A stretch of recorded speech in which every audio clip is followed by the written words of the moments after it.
फराह खानच्या प्रत्येक गाण्यांमध्ये रंगांची अशी उधळणच पाहायला मिळते. What is your take on it? नाही असं नाही म्हणू शकत, कारण पुष्कळच्या गाण्यांमध्ये नाही, पण मी बरीच उदाहरणं देऊ शकतो तशी. अहमद खानच्या गाण्यांमध्ये पण तशी आहे, किंवा रेमो डिसूजाच्या गाण्यामध्ये आहे. सो सध्या सीझर बॉस्को पण खूप चांगलं काम करतोय. They are doing a good work. आणि मराठीत सुद्धा त्या लेवलला आता काम होत आहे. पण मी असं म्हणेन की मराठीत आम्हाला आहे ना एकच दिवस मिळतो कधी कधी गाण्याला, किंवा दोनच दिवस मिळतात. स्पेशली कांचन अधिकारी असली की एक दिवस असतो. नाही, मी असं पर्टिक्युलरली सांगत नाही. जरी मला कळलं ते टॉन्ट पोचला नाही, पण तरी तुमच्याकडनं आम्ही 2 दिवस घेतलेले आहेत. सो कारण दैवी कृपा होते त्यावेळेला. कांचन अधिकारींच्या चित्रपटामध्ये एक दिवस पाऊस वगैरे पडतो आणि आम्हाला योगायोगाने दुसरा दिवस मिळतो आणि ते गाणं चांगलं होते. सो मला असं म्हणायचं होतं की हिंदीमध्ये तुम्ही एक 6-6 दिवस 8-8 दिवस ते गाणं करतात आणि त्याच्यानंतर ते गाणं तेवढं चांगलं दिसतं. पण मराठीमध्ये तेवढी ऑपॉर्च्युनिटी नसते. तुम्हाला मॅक्स 2च दिवस मिळतात आणि तुम्हाला 2च दिवसामध्ये तुम्हाला उत्तम गाणं करायचं असतं. प्लस बॅक डान्सर्स असतात. याच्या गाण्यासाठी तुम्ही पहिल्यांदा रिहर्सल्स नेहमीच आपण करतो. सो त्याच्याबद्दल सांग की rehearsals are how much important? Very important. कारण लिरिक्स रायटरनी ना एक शब्द लिहिलेले असतात. तर त्या शब्दांना न्याय देण्याकरता आहे ना रिहर्सल फार गरजेची आहे. And in between also there is a म्युझिकचा पीस असतो. सो रिहर्सल करणं एवढ्या करता गरजेचं असतं की आम्ही एका म्हणजे 4 लाईन्स आहेत आपण पकडूया, त्या 4 लाईन्सवर पण मी 5-5, 8-8 सिक्वेन्स करून ठेवतो रेडी. कारण ऑन द स्पॉट कदाचित काही प्रॉब्लेम झाला, कारण डिरेक्टर पण असतो, डिरेक्टर पण आम्हाला सांगतो अरे उमेश मला वाटतं की काही चेंज होऊ शकतं का, रेडी असतं आमच्याकडे ते, आम्ही ते चेंज करून दाखवतो. On table there is no this. पण ते रिहर्स असू ना तर रिहर्स एवढ्या करता, कारण एक तर 2 दिवसात करायचं असतं, त्यामुळे गाण्याचं स्केलेटन तुम्हाला माहिती पाहिजे, तुमचं एडिटिंग पॅटर्न तुम्हाला अगोदरच माहित पाहिजे. So it is very important rehearsal करणं. रिहर्स केल्यानंतर तुम्ही मेंटली प्रिपेअर्ड असता की तुम्हाला जे करायचं आहे की तुमच्या डोक्यामध्ये आहे, शॉर्ट डिव्हिजन तुमचं झालेलं आहे, एक्झॅक्टली जाऊन फक्त पिकनिक, गाणं शूट म्हणजे पिकनिक असते आमच्यासाठी रिहर्सल झाल्यानंतर. But specially with you I will say that you are so particular about the camera and their different lenses. त्या बाबतीत सांगा मला. नाही, कोरिओग्राफरला कॅमेरा आणि कॅमेरा लेन्सेस याचं नॉलेज नसेल तर तो शूटच नाही करू शकत गाणं. मग अदरवाईज त्याला कॅमेरामॅनवर डिपेंड राहावं लागतं. And if cameraman is not good, की त्यांनी जर वेगळे चांगल्या पद्धतीचे शॉट नाही घेतले तर तो म्हणाला मी क्लोजअप मिड मध्येच खेळेल, पण सॉन्ग म्हटल्यानंतर larger than life scale wide angle येणं गरजेचं असतं. आणि वाईड अँगल मध्ये ट्रॉली असते, जिमी जीप असते, 3 हेड असतो, you know steadicam operation असतं, हल्ली हेलिकॅम पण आलेले आहे आता. So lots of factors are there. तर टेक्निकली तुम्हाला नॉलेज असणं फार गरजेचं आहे, ते शिकणं गरजेचं आहे प्रत्येक कोरिओग्राफरला. सो तुम्ही चांगला रिझल्ट देऊ शकतात. मग जर समोरचा ऍक्टर डान्स करत नसेल तर तुम्ही टेक्निकनी त्याला सांभाळू शकता. मला तेच तुला म्हणायचं होतं की आता हिंदीमध्ये स्पेशली अजय देवगण असेल किंवा काय असेल अशा बाबतीत then they say that no no no no no no नाचतच नाही. पण अजय देवगण बघा ना तुम्ही रोमॅन्टिक सॉन्ग मध्ये दिसताना किती चांगला दिसतो, because he gives the expression. Gives the expression. आणि कोरिओग्राफरला पण माहिती असतं की ते त्याच्याकडनं कसं करून घ्यायचं. हा चालणारच आहे फक्त, हा काहीच करणार नाही. आणि त्याचं उदाहरण म्हणजे देवानंद तुम्ही बघा, आता सेम थिंग शमी कपूर पण करायचं आणि देवानंद पण करायचा, पण दोघंही आपल्या अदाकारीने अजून लक्षात आहेत. एक्झॅक्टली. सो एक ऍक्टरची पण एक रिस्पॉन्सिबिलिटी असते. पण आता त्यांच्यानंतर जर तुम्ही म्हणाल कोणाची अशी स्टाईल फेमस झाली आत्ताच्या ह्याच्यामध्ये, नाही कोणाचीच नाही अजून. इव्हन राजेश खन्ना वगैरे म्हणजे ते आपल्या माइंडमध्ये सेट आहेत सगळे. म्हणजे बच्चन साहेब असतील त्यावेळेच्या सगळ्या जणांची they had their own style. आता जसं आपण म्हटलं की they had their own styles, परंतु आजकालचा जमाना असा झालेला आहे की देर is a hook movement. So ते हुक मुवमेंट वरती खूप स्ट्रेस असतो आजकाल, बिकॉज कसं असतं त्याच्यावरती आजकाल रील्स बनतात ना. सो त्यामुळे पण आता काय करणार, आता मीडिया इतका अग्रेसिव्ह झालेला आहे की तुम्हाला लोकांपर्यंत पोहोचायचं असेल तर लोकांना जे जमेल ते आपण करण्याचं गरजेचं आहे. आपण आपल्या स्वार्थासाठी नाही, मला ही मुवमेंट अशी नाही पाहिजे, नाही, आपण जनमानसासाठी. जर समजा त्याच्या घरी काही कार्यक्रम असेल तर त्याची आई पण नाचली पाहिजे, त्याची बहीण पण नाचली पाहिजे, त्याची मुलगी, मुलगा, आजोबा आणि त्याचे मित्रमंडळी सगळे एकत्र येऊन आणि सिंपल असली पाहिजे आणि ती अट्रॅक्टिव्ह असली पाहिजे. आय स्टील रिमेंबर पाडाला पिकलाय आंबा आपण गाणं केलेलं होतं विथ राखी सावंत. 2004 साल आठवतंय ना. She is so cooperative. Rakhi is very, म्हणजे बाकी काही तिचं ते मीडिया वगैरे अटेन्शन वगैरे ते सोडलं तर शी इज विथ थरो प्रोफेशनल ज्या तऱ्हेने. अच्छा, मला दुसरं एक विचारायचं की बरेच वेळेला जसं आपण आता म्हटलं की Ajay Devgan is a non dancer, okay, but there are many people who has learned dancing.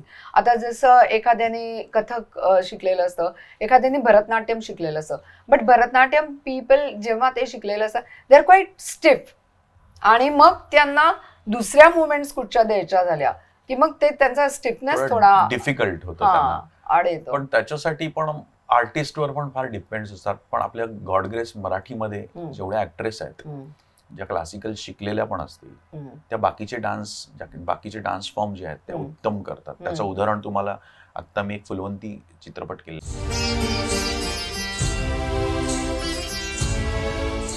Prajakta Mali he pure Bharatanatyam शिकलेली आहे, पण तिने त्यामध्ये असलेला कथकचा पण परफॉर्मन्स, फिल्मी असलेला किंवा फोक असलेला किंवा लावणी असलेला, हे सगळे डान्स फॉर्म बघताना तुम्हाला असेल अरे बापरे ही तर ह्यातली तज्ज्ञ आहे म्हणून. सो दॅट्स मतलब मला एक आपल्या मराठी इंडस्ट्री बद्दल खूप बरं वाटतं की आपल्या सगळ्या ऍक्ट्रेस फारच चपराक म्हणतो ना आपण, खूपच छान नसतात. त्यामुळे आय एम व्हेरी हॅपी. काही वेळेला त्रास होतो आम्हाला, पण मी अगोदर अभ्यासच करतो की ह्या व्यक्तीला किती येतं. तिचं एक लिमिटेशन असतं प्रत्येकाचं, त्या लिमिटेशन मध्ये, त्या झोन मध्येच मी कोरिओग्राफ करतो की उगीच त्या व्यक्तीवरती आपल्या मुवमेंट लादणं हा अत्याचार होतो मग, आणि त्यांनी आपलं प्रोडक्ट स्पॉइल होतं. तर प्रोडक्ट कशाला स्पॉइल व्हा, तिला जे येत आहे ना त्याच्यामध्ये आपण करून त्यातलं काही चांगलं करता येईल ते आपण. मेनी टाइम्स जसं आपण म्हटलं मगाशीच आपण बोलताना शम्मी कपूरजींचं उदाहरण घेतलं, he was not a trained dancer or anything, but he was having the rhythm in him. तसंच एक अशोक सराफचं आपल्या ह्याच्यातलं उदाहरण देऊ, लक्ष्मीकांत बेर्डेंचं तसं आपण एक उदाहरण देऊ. आत्ताच्या काळातलं तुला माहितीये सगळे, आत्ताच्या काळातलं सांगतो मला, हिरो आणि हिरोईन कोण तुला मला, मी सगळ्यांच वाटेल प्रॉमिसिंग वगैरे असं नाही म्हणणार मी, पर्टिक्युलर नाही बोलू शकत मी कोणाबद्दल, पण ते सगळ्याच काय असतं माहितीये का की त्या व्यक्तीला तसा टेक्निशियन मिळणं पण गरजेचं आहे ना. मग अंडरस्टँडिंग द कॅपॅसिटी. मी काय म्हटलं मगाशी, हा म्हणजे हे तुम्ही प्रश्न विचारण्या आधीच मी हे कमिट केलं की आपल्या सगळ्या ऍक्ट्रेस चांगल्या नसतात. ऍक्टरचा प्रॉब्लेम आहे थोडासा. अच्छा, ऍक्टर मध्ये सिद्धार्थ जाधव मध्ये एनर्जी, सिद्धू तर कमाल एनर्जी, कमाल. पण मी एक अंकुश बरोबर करताना अंकुश एक वेगळ्या स्टाईलनी परफॉर्म करत होते. मग तुम्ही ते रिंगा रिंगा मधलं बायगो बायगो गाणं बघा, दुनियादारी मधलं त्याचं गाणं, किंवा सावरखेड मध्ये पण आम्ही केलं गाणं. सो अंकुशची बरीच येगो ये महिना मी अंकुश बरोबर केलं. सो प्रत्येकाची आपली एक स्टाईल आहे. भरत जाधव बरोबर Sai is a fabulous. Saila प्रत्येकाला असं वाटतं की सई डान्सर नाही, पण सईला मी जे ओळखतो, सईला खूप चांगला रिदम सेन्स आहे, पण तिने असं ऍज अ डान्सर म्हणून काही पोर्ट्रे केलेलं नाहीये ऍज सच. पण जेवढं मला पॉवरफुल ऍक्ट्रेस प्यारवाली लव्ह स्टोरी मध्ये जेवढं जमलं तेवढं आम्ही केलं. तिचं एक आम्ही आता एक कुठलं एक फिल्म केली होती संजयची, त्याच्यामध्ये सुंदरा म्हणून एक गाणं केलेलं मी. अच्छा. ते सुपर गाणं झालं होतं सईवरती, आणि सईने इतकं कॉपरेट केलं होतं की आम्ही ते बदामीला शूट केलं होतं, हम्पीच्या साईडला. सो बदामीमध्ये जे पॉन्ड होतं त्या लेक मध्ये ती आतमध्ये जाऊन वगैरे तिथे ते करणं, it is not that easy. कारण लेक मध्ये खूप डीप होतं ते लेक, पण तिने ते ज्या पद्धतीने केलं. आता तू बदामी म्हणालास त्याच्यावरनं मला आठवतंय की गाण्याला सगळ्यात महत्वाचं काय असेल तर लोकेशन. सो लोकेशनचं कसं तुम्ही, म्हणजे how do you suggest this thing for the location? म्हणजे मी गाणं ऐकलं ती व्हिज्युअल्स आपल्याला दिसायला लागतात, पण ते व्हिज्युअल्स बघताना मला ते बजेटचं पण लिमिटेशन्स असतं. त्या बजेटच्या लिमिटेशन म्हणजे जे लोकेशन आपल्याला बघावं लागतं. मग त्याप्रमाणे आम्ही आता सध्या तरी बऱ्यापैकी गाणी मुंबई पुणे ह्या साईडलाच झालीत माझी. मग काही सेक्टरमध्ये आम्ही सातारा कासपठार वगैरे आहे, भोरला पण केलेली आहेत, किंवा कोल्हापूरमध्ये पण जाऊन काही ठिकाणी आम्ही गाणी केलेली आहेत. महाराष्ट्राच्या बाहेर अजून आम्ही पोहोचलेलो नाही आहोत. ते करायला सो आय एम एक्सपेक्टिंग की येणारे जे नवीन डिरेक्टर्स आहेत किंवा जे कोणी डिरेक्ट करतात त्यांनी पण तो सब्जेक्ट पण तसा असायला हवा. मग सब्जेक्टच तसा नसेल तर मग महाराष्ट्राच्या बाहेर, म्हणजे ते डायरेक्ट महाराष्ट्राच्या बाहेर जाण्यापेक्षा ते लंडनलाच जातात. पण लंडनला प्रॉब्लेम असा असतो की तुम्हाला लोकेशनचे परमिशन्स नसतात तेवढे, Yeah. मग त्यांना कुठेतरी एकाच लोकेशनवर पूर्ण गाणं शूट करावं लागतं. So Yeah. कॉम्प्रोमाइज, कारण मराठीचं कन्स्टेंट, बजेट कन्स्टेंट, त्यामुळे आता बजेट कन्स्टंट वर आपण बोलतोय तर त्याच्यामध्ये बॅक डान्सर्स हा एक इम्पॉर्टंट फॅक्टर, आणि हो. मला नेहमी तो तुझ्या गाण्यांमध्ये म्हणजे दिसत आलेला आहे, जाणवत आलेला आहे. एक निर्माता असेल जो म्हणेल की उमेश चल बंदे कर, तेरे को जो करना है वो मैं देख लेता हूँ, क्या खर्च का तू फिकर मत कर. आणि कोणीतरी एक माझ्यासारखी असेल ती म्हणेल उमेश बघ मला बजेट कन्स्टंट्स आहेत. सो मग कसं काय करतोस, मॅनेज कसं काय करतोस? सध्या मी उलट रिव्हर्स करतोय. काय मी प्रोड्युसरला विचारतो की तुम्हाला किती डान्सर्स द्यावेसे वाटतात मला. मग ते म्हणाले की बाबा 10, तुमचं गाणं हे असंच दिसेल, is that okay for you? नहीं, थोड़ा इससे बेटर, मुझे ऐसा लग रहा है कि 40 डान्सर होने चाहिए इसमें. तू 10चा बरोबर त्याला नेतोस पण 40 वरती. हा, म्हणजे त्यांना कन्व्हिन्स करणं गरजेचं आहे ना, कारण त्याचा रिझल्ट, आता समजा एका प्रोड्युसरनी माझ्या गाण्यावरती, आत्ता मी तुम्हाला सांगतोय की आत्ता सध्याच्या परिस्थितीमध्ये मी अशी 3 गाणी केली आहेत, किंवा मी 3-4 गाणी आपण म्हणू शकतो की जे 1 करोड पर्यंत पोहोचली आहेत. गाण्याची कॉस्ट सांगतोय, हे मी खूप नशीबवान आहे की म्हणजे प्रवीण तरडे असेल तर त्याला लार्जर दॅन लाईफ स्केल पाहिजे, तर तेव्हा डिरेक्टर जेव्हा टेक्निशियन बरोबर असतो तेव्हा ते कदाचित मिळू शकतं, आणि प्रोड्युसर पण त्याच ताकदीचा असणं गरजेचं आहे. सो अशी पण गाणी केलेली आहेत, कारण आई जगदंबे तुम्ही बघाल तर त्याच्यामध्ये कॉस्ट्युम चेंज होते. प्रत्येक मुलाला जो मेकअप होता त्याला 4-4 तास लागायचा मेकअप करायला. सो आहेत, असं नाही असं नाही. म्हणून मी म्हटलं की मराठी आता थोडंसं ग्लॅमराईज होत चाललंय, आणि मला असं वाटतं की काही वर्षामध्ये ते ॲटपार होईल, जसं साऊथनी केलंय तसं. साऊथचं मी आता तुला बोलणारच होते, कारण का साऊथ आता मी बघायला गेले तर the story is what earlier the stories all have happened असं मी म्हणेन. इव्हन पुष्पाचं उदाहरण दिलं तरी सुद्धा Pushpa was like a Lawaris, what Lawaris has happened Amitabh बच्चनचा. But आत्ताचं टेक्निक त्यांचं जे असतं it was over the top. हो, ते 60-65 करोडचं एक गाणं आहे म्हणे. मला बोलताना पण आता काय मी बोलायचं, 65 करोड एक गाणं पुष्पा 2चं असं काहीतरी मी ऐकलंय आताच. माय गॉड, 65 CR कशाला म्हणतात? म्हणजे पिक्चर जवळजवळ तो 250 करोड की 300 करोडचा असणार, मग ते 60 करोडचं. पण ठीक आहे, त्यांचं कसं टेबलवरच त्यांना मला वाटतं 1000-1,500ची रिकव्हरी आहे त्यांची, कारण राईट्स आणि ते सगळे तिथल्या तिथे जातात बेसिकली. आताला नाही, त्याच्यामध्ये एक गोष्ट आहे, त्यांचा ऑडियन्स प्रामाणिक आहे. एक्झॅक्टली, त्यांचा ऑडियन्स आपला अपना हिरो आहे, मुझे जाके देखना है. They love their language and they go and they watch in cinema hall only. Violence आपल्याकडे असं म्हणतात बघू ना, येईल ना.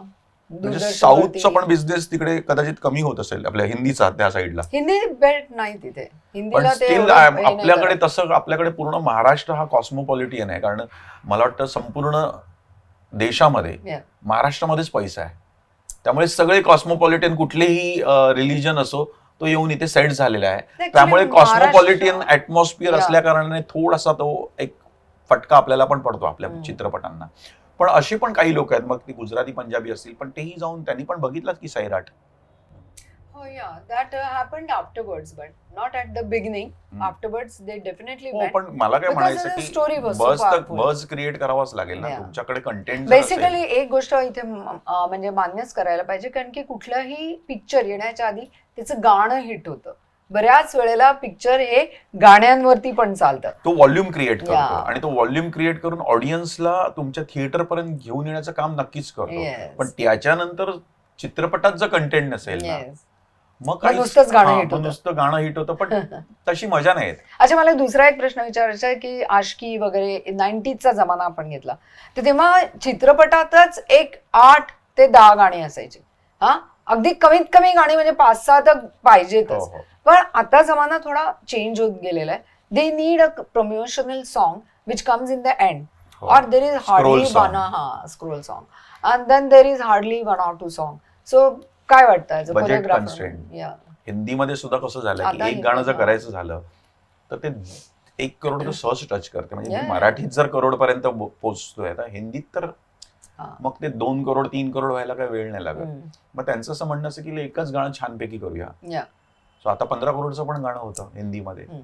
सो एकच गाणं करूया जे व्हॉल्यूम क्रिएट करेल, ज्याची जी सिग्नेचर मुवमेंट संपूर्ण देश नाही वर्ल्ड करेल, वर्ल्ड वाईज ते रिनाऊन होईल. सो मला वाटतं एक गाणं कधी कधी त्यांच्या बजेटमध्ये ते बसतं, मग ते कधी 10 करोड, कधी 5 करोड, 7 करोड, जसं बजेट असेल त्याप्रमाणे ते गाणं करतात. असं काही मला तरी अजूनही वाटतं पैसा खर्च केल्याने काही होत नाही. तुमचा कंटेंट वाईज जर सगळं काही असेल ना एक्झॅक्टली तर पिक्चर वर्क होतात ना.